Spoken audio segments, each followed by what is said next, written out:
कधीच नाही चुकणार तुमचे फेवरेट टीव्ही शोज झी5 सोबत, तेही एकदम फ्री। मला मंत्र ऐकू आला मला मंत्र, पण मग अद्वैतच्या प्रतिबिंबाने त्याला सांगितलं तसं नेत्राच्या पोटावर हात ठेवून म्हटलं असेल का तो मंत्र? काहीच कळायला मार्ग नाहीये। काय झालं असेल? निश्चिंत रहा।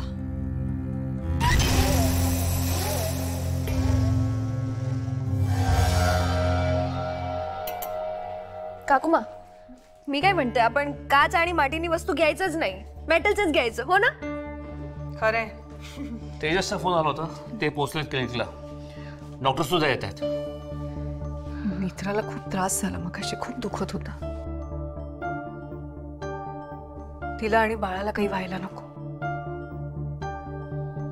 देवीकडे तीच प्रार्थना आहे। विरोचक ना एकही संधी सोडत नाही।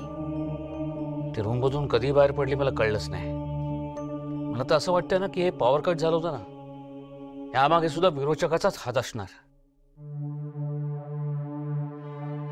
कारण मी आपल्या मीटर रूम मध्ये गेलो होतो, तिकडे तो फ्यूज काढून ठेवला होता कोणीतरी।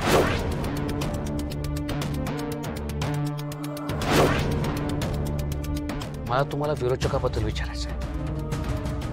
नेत्राला हा जो त्रास झाला त्यामागे सुद्धा विरोचकाचाच हात असेल का? विरोचकाने अद्वैतचं प्रतिबिंब तयार केलं आणि त्या प्रतिबिंबाने खोलीत गेल्यानंतर नेत्राला शारीरिक त्रास दिला।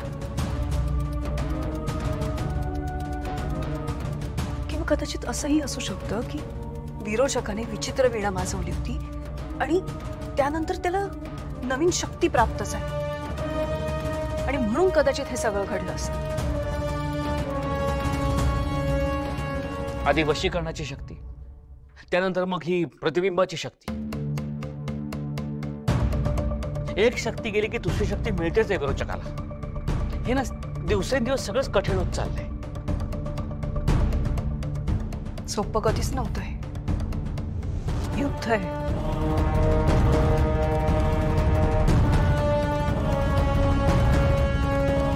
सगळ्यात महत्वाची गोष्ट म्हणजे विरोचकाला आपला पोटवड कळलाय। काम पूर्ण झालंय। त्रिनयनेच्या लेकीच्या गर्भात आता विरोचकाचा अंश वाढतोय। त्या गर्भात आता दैवी असं काहीही नाही। त्रिनयनेच्या लेकीच्या गर्भात असताना आणि गर्भाबाहेर आल्यावर सुद्धा तो विरोचकाचा अंश म्हणूनच जगेल आणि विरोचकासाठीच काम करेल।